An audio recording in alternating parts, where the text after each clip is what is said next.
Quando alguém nos diz, você é xereta, hein?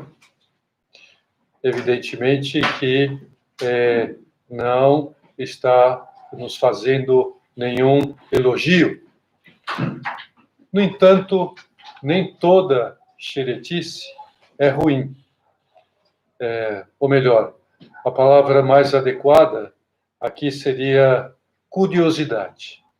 Nem toda curiosidade é ruim. Melhor ainda, a boa curiosidade é uma virtude. É bom ter curiosidade por conhecer a origem do universo, os princípios da arte barroca, da arte renascentista, os começos da colonização brasileira, como se deu a independência do Brasil, quem eram e como viviam os primeiros cristãos. E já que é uma boa curiosidade, querer saber sobre os primeiros irmãos nossos na fé em Cristo, vamos matar a nossa curiosidade agora. Vamos meditar um pouco em quem eles eram, o que fizeram, como viviam a sua fé e seu amor em Cristo. O que foi que lhes levou a defender essa fé até mesmo ao ponto de dar a vida por ela? Como é que puderam enfrentar os ataques que o governo imperial romano e a opinião pública em geral faziam ao cristianismo? Como não se abalaram com isto? Enfim, vamos conhecer melhor a coragem que eles tiveram para realizar um apostolado audaz, uma evangelização, uma transmissão da boa nova que eles receberam de Cristo. Ao tal ponto que puderam transformar uma sociedade hedonista, materialista e egoísta numa sociedade onde imperou o amor. E o motivo pelo qual é bom a gente conhecer a vida desses primeiros irmãos e irmãs nossas na fé, nossos heróis, não é só por uma simples curiosidade intelectual ou afetiva, mas é para aprendermos deles a ser hoje aquilo que eles foram naquela época, nos primeiros séculos da era cristã. Porque as dificuldades que eles tiveram de enfrentar para serem cristãos não são muito distintas daquelas que nós temos que enfrentar para ser hoje cristãos verdadeiros. Porque a sociedade onde eles viveram a sua fé tem muitos traços em comum com a nossa sociedade. Além do mais, eles foram homens, foram mulheres que aprenderam a ser cristãos dos lábios da conduta do próprio Jesus Cristo. Foram evangelizados por São Pedro, por São Paulo. Muitos tiveram como professora de catequese nada menos do que Nossa Senhora. Fizeram a primeira comunhão na missa celebrada por Santo André. Foram crismados por São João. Por isso vale a pena conhecer a vida dos primeiros cristãos. Isso tem muita importância para nós. E a primeira coisa que é interessante que nós saibamos deles é onde eles apoiavam as suas convicções religiosas. O que foi que lhes levou a dizer com firmeza: sou cristão e o serei até a morte? Por que tinham tanta certeza e tanta segurança de estarem na religião verdadeira? Com base em que eles afirmavam com tanta força que Cristo é o Salvador, o próprio Deus humanado, que só ele tinha palavras de vida eterna. E quem nos responde muito bem essas perguntas é São Paulo. São Paulo que foi um deles. E ele nos diz que o que lhe sustentava a fé em Cristo era a certeza que eles tinham de que nosso Senhor tinha ressuscitado. Esse fato histórico estava muito bem gravado nas suas mentes, nos seus corações, porque eles tinham visto Jesus Cristo padecer. Tinham Jesus Cristo visto expirar na cruz. Tinham visto Jesus morrer. Tinham visto Jesus Cristo ser sepultado. Mas ao terceiro dia, viram novamente a Jesus com seu corpo glorioso, vivo, como se nada tivesse sofrido. Por isso ficaram convencidos de que Jesus não era um simples homem, mas era Deus. E por isso vale a pena acreditar nas suas palavras, valia a pena confiar nas suas promessas. A ressurreição de Cristo foi o ponto de apoio que sustentou a fé que eles tinham, de que ele estaria com eles até o final das suas vidas, como ele tinha prometido. E também a fé de que, com a graça e o poder do Espírito Santo, eles poderiam remover o mundo, eles poderiam transportar montanhas de um lugar para outro, como o fizeram. Mas qual foi a atitude que eles tiveram em base nessas convicções? Foi a de falar de Cristo com entusiasmo. Foi a de mostrar o seu amor a Cristo e viver com alegria os ensinamentos que eles tinham aprendido. Transmitiam com toda a vibração, todo amor, toda a segurança. E fizeram isto de um modo tão atraente que 50 dias depois da ressurreição de Cristo, passaram de 120 para 3.120. Naquele dia de Pentecostes, em que, então, 3.000 foram batizados. E, passado alguns dias depois, outros 5.000 foram batizados, porque se convenceram de que aqueles que estavam lhe anunciando a Cristo falavam a verdade, falavam de algo que estavam vibrando e entusiasmado, luminoso. Por isso que o cristianismo se espalhou de uma maneira intensa, rapidamente. 50 anos depois da ressurreição de Nosso Senhor, um senador romano estava muito inquieto com o crescimento do cristianismo. Porque ele via, que aquilo era uma ameaça perigosa para a religiosidade e a sociedade que eles criaram, para o status quo, que eles tinham, então, conseguido, aquela segurança, e o cristianismo estava mudando tudo aquilo.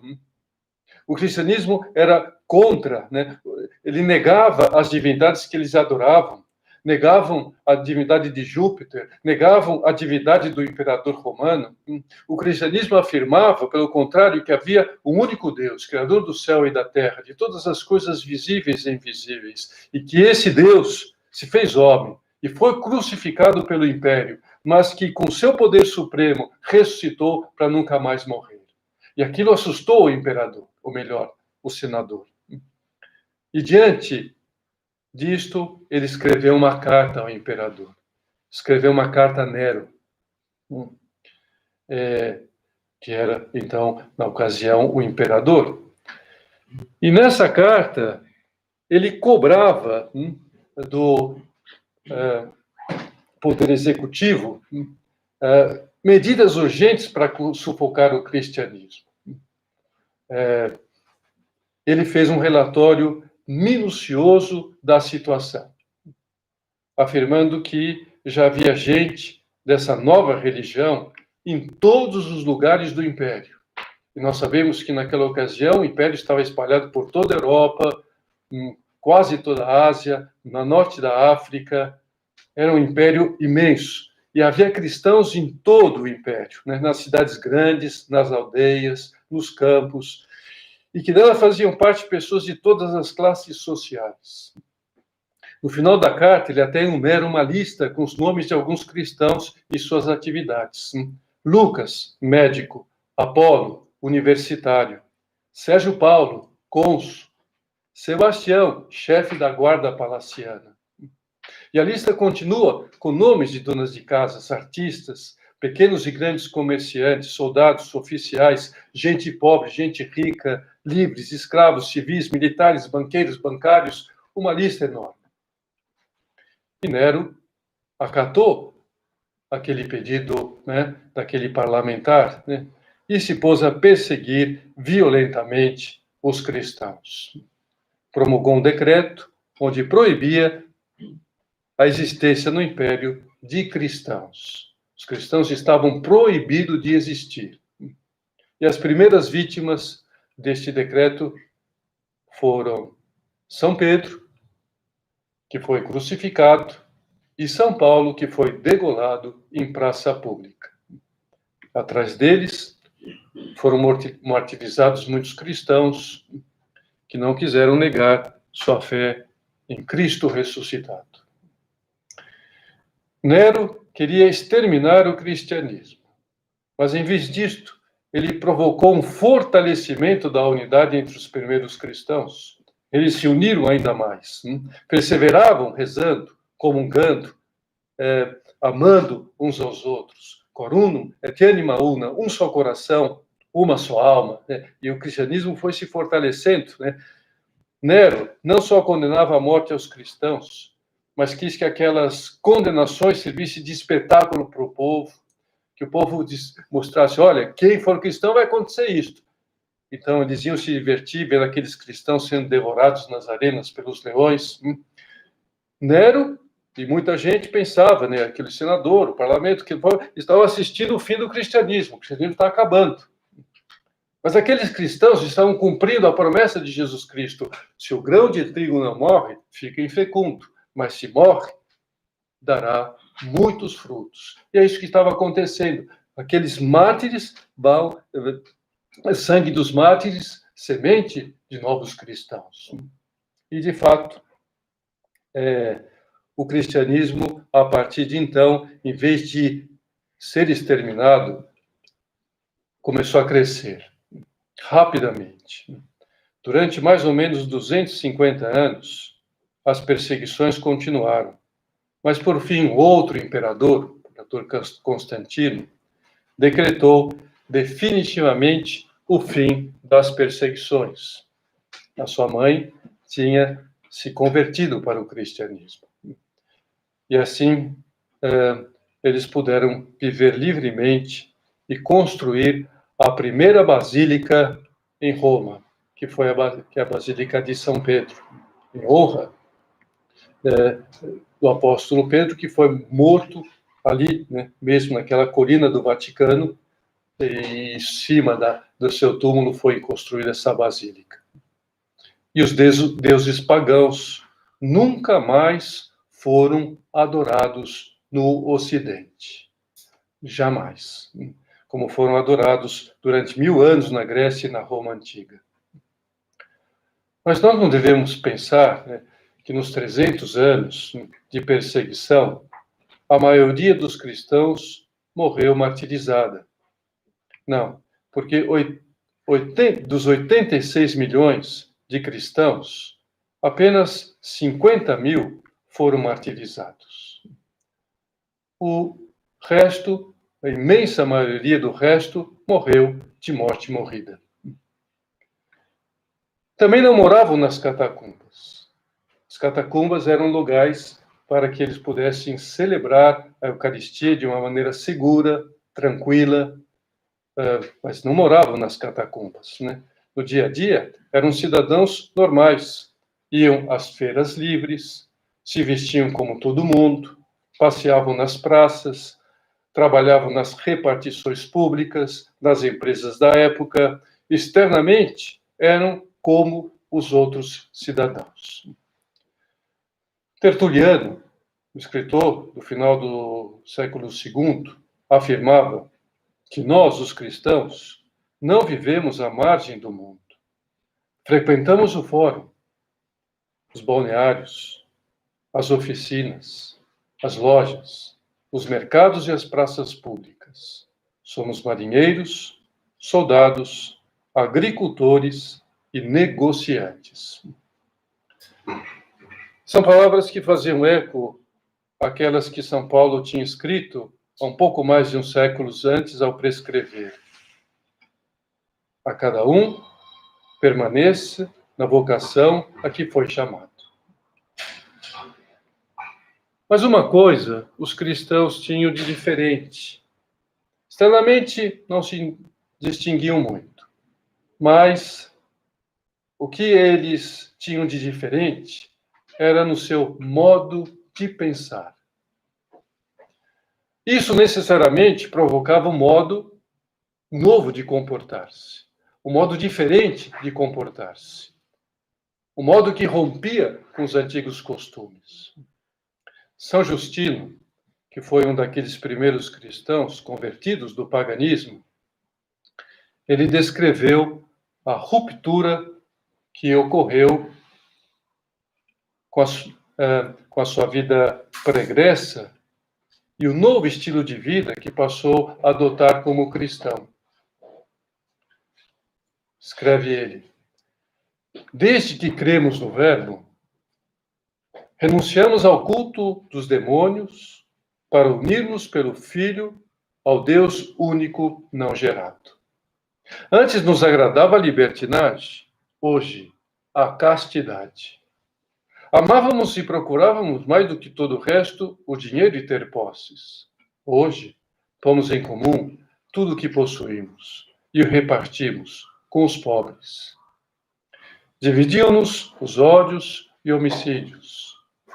E a diferença de costumes e instituições não nos permitia receber o estranho no nosso lar. Hoje, depois da vida de Cristo, vivemos juntos, oramos pelos nossos inimigos. Tratamos de conquistar os nossos perseguidores injustos, a fim de que sigam os preceitos sublimes de Cristo e possam esperar a mesma recompensa que nós de Deus, o Senhor do mundo.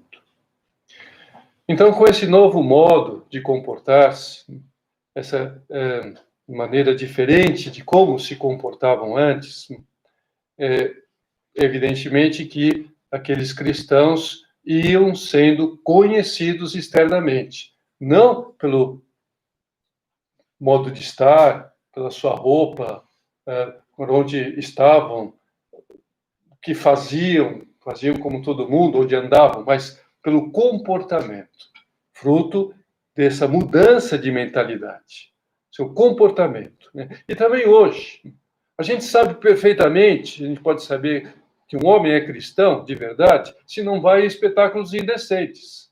A gente não pode falar, esse é cristão, está indo nesse, seja presencialmente ou virtualmente, não é cristão.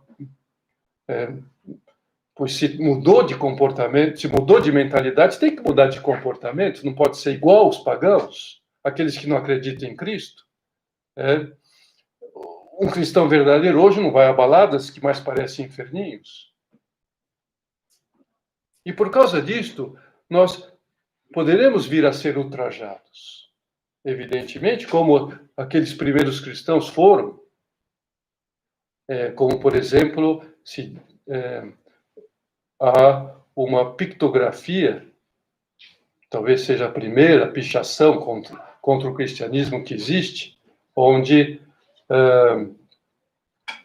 foi desenhado, né, uma pedra, uma cruz, com um homem crucificado nessa cruz, mas que tinha a cabeça de um touro, não era a cabeça de um homem. E embaixo havia um sujeito em oração e a seguinte inscrição: Alexander adorando o seu Deus. Então, assim era visto o cristianismo. Alguém que está adorando um touro que foi crucificado, um touro com corpo de homem que foi crucificado. Alexander, né?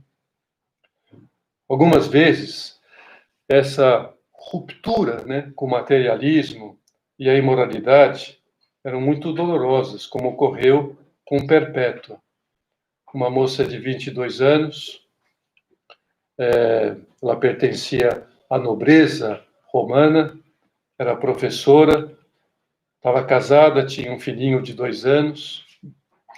E numa das perseguições, por volta do ano 200, ela foi levada à prisão junto com outros cristãos. O pai não era cristão, e quando soube, né, que a sua filha tinha sido presa junto com os cristãos, né, ele pensou, houve algum engano, né? A minha filha não é cristã. Mas Perpétua tinha se convertido às escondidas. E o pai ficou muito irritado e tentou convencê-la a abandonar aquilo que para ele era uma seita abominável. No entanto, ela estava totalmente decidida a ser cristã e a sê-lo até a morte. Seu pai sabia que, de acordo com a lei que abolia o cristianismo, aquela lei, né, do Nero, bastava a sua filha dizer, da boca para fora, que não era cristã, para ser libertada. Minha filha, simplesmente diga, não sou cristã, pois continua a ser cristã, escondido, mas diga que não é cristã. Aí pronto, você não vai ficar presa. Mas Perpétua, diante dessa proposta, disse, pai, o senhor está vendo lá no chão o quê? É um vaso, minha filha. Pois é, né? Eu também não posso ser chamada com outro nome diferente que tenho. Cristã. Sou cristã. Como vaso não pode dizer, diga que não é vaso. Não, depois não posso dizer que não sou cristã. Sou cristã. Sem nenhuma dúvida, ela sofreria muito ao ver a aflição do seu pai, lhe custaria muito deixar seu esposo, seu filhinho de 2 anos, mas ela não podia trocá-los por Deus. Não podia trocá-los por Deus. E por isso foi martirizada. Não quis mentir, não quis ocultar a sua fé. Um dos que estavam presentes no seu martírio descreveu, nós podemos ler hoje essa descrição na Ata dos Mártires. E ele disse que Perpétua foi levada à arena, junto com outros cristãos. Na arena fizeram entrar um touro muito bravo. O touro se dirigiu a Perpétua, deu-lhe uma chifrada e ela voou pelos ares. Caiu, o touro então seguiu em frente na sua corrida. E antes, né, que o touro voltasse e lhe desse outra investida, Perpétua se levantou, né? Ela tinha os cabelos muito longos e, evidentemente, estavam todos desmanchados, né, com aquela investida do touro. Mas ela fez questão de prendê-los, né? Evidentemente, a Maria Chiquinha voou para sei lá onde, né? Mas ela conseguiu encontrar uma tiara lá e prendeu, né, o seu cabelo. Por quê? Porque ela não achava que fosse decente para uma Marte sofrer descabelada. Afinal, não queria dar aparência de luto no momento da sua glória. Estava entrando na glória, estava entrando na festa do céu, então tinha que entrar bem posta. Nós lembramos dessa nossa heroína da fé todas as vezes que rezamos a oração eucarística número 1 na missa, Santa Perpétua. Mas o que mais distinguia os primeiros cristãos era o modo como se amavam, cumprindo aquele pedido que Jesus Cristo nos fez: amai-vos uns aos outros, como eu vos tenho amado. O amor dos primeiros cristãos, né, entrou em choque com o egoísmo da época. Um egoísmo muito parecido com o da nossa época, muito parecido com o da nossa sociedade. Como descreveu um escritor daquela época, e nós vemos, parece que é o escritor de hoje que está escrevendo, Clemente de Alexandria. Olha o que ele diz: abandonam as crianças concebidas em casa e cuidam de passarinhos. A nossa sociedade, Se não é passarinho, é cachorro, é gato. Não admite um filho órfão e cuida de um papagaio. Fazem ostentação de riqueza. Seu cavalo, hoje nós podemos, então, sua moto, seu carro, sua bicicleta, né? Suas terras, seu escravo, seu ouro, valem 3 talentos. Eles valem 3 vinténs. E essa lembrança que nós acabamos de fazer, então, da fé, do amor dos primeiros cristãos, não pode, evidentemente, servir apenas como uma simples recordação histórica bonita lá de tempos antigos, né? Tempos heróicos que não existem mais.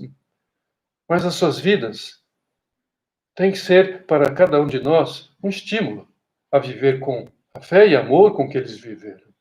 Também queremos ser cristãos autênticos como eles foram. Provavelmente, dificilmente, nós que estamos aqui, morreremos mártires. Ainda que nós sabemos que há muitos cristãos, não longe daqui, que estão dando a vida por Cristo em outros lugares. Tenhamos consciência, o próprio Papa Francisco já disse que o século XX foi o século onde mais cristãos morreram mártires. Mais do que aqueles primeiros tempos, mais do que aqueles 300 primeiros anos que morreram muitos mártires, o século XX foi o século onde mais cristãos deram a vida por Cristo. E nós, enfim, temos notícias de lugares onde estão queimando igrejas. Existe essa cristofobia latente e cada vez mais presente na sociedade de hoje. Em todo caso, né, se nós formos cristãos coerentes, se não morrermos mártires, chocaremos. Não tem como não chocar. Um cristão coerente hoje, né, na universidade, vai chocar. Numa festa, vai chocar. Namorando, vai chocar. Porque, enfim, é uma maneira diferente como muitos vivem a sua fé, muitos vivem o seu namoro, muitos vivem o seu estudo, muitos vivem na sociedade de hoje. Mas é assim que nós vamos contribuindo, como aqueles primeiros cristãos contribuíram, para criar uma sociedade mais fraterna e humana. Queremos isto? Estamos dispostos a enfrentar isto? Estamos realmente convencidos de que isto vale a pena realizá-lo?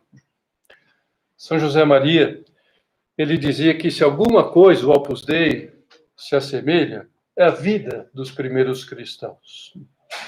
Precisamente, o Opus Dei, junto com outras instituições, quer resgatar esse heroísmo dos primeiros cristãos. A vida comum, na vida simples, na vida do dia a dia, sem fazer ostentação nenhuma, mas simplesmente comportando-se como um cristão verdadeiro, como alguém que segue a Cristo, que se aderiu a Cristo, né? Quem frequenta o Opus Dei, quem frequenta uma casa do Opus Dei como esta, provavelmente vai ser atacado, né, por mundanos, por materialistas, da mesma maneira que os primeiros cristãos foram atacados, né? Principalmente porque eles transformaram o mundo pagão velho no mundo cristão novo. E nós temos essa missão de reevangelizar a sociedade. Como eles evangelizaram, e desde, né, Papa Paulo VI, Papa João Paulo II, continuamente os papas têm nos dito que agora o cristão tem que realizar essa nova evangelização. Em países como o nosso, que já foram evangelizados e tem que ser reevangelizados, porque se tornaram pagãos, a maioria. Por isso, o fundador do Opus Dei dizia também que nós deveríamos ser como uma injeção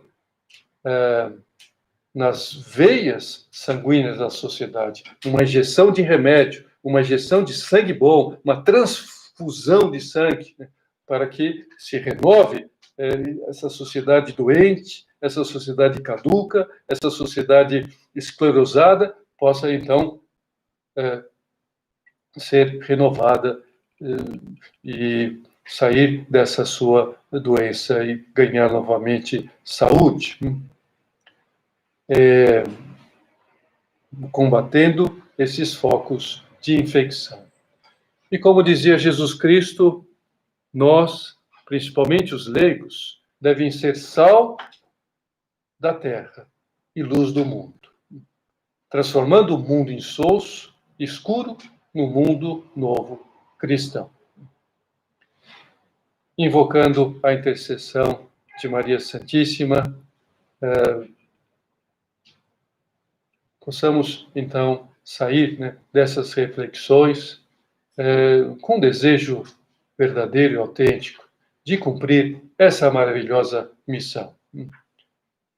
E para que esse estímulo seja ainda mais revigorado, eu termino com o primeiro ponto do livro Caminho de São José Maria. Que a tua vida não seja uma vida estéril. Sê útil. Deixa rastro. Ilumina com o resplendor da tua fé e do teu amor. Apaga com a tua vida de apóstolo o rastro viscoso e sujo que deixaram os semeadores impuros do ódio e incendeia todos os caminhos da terra com o fogo de Cristo que levas no coração.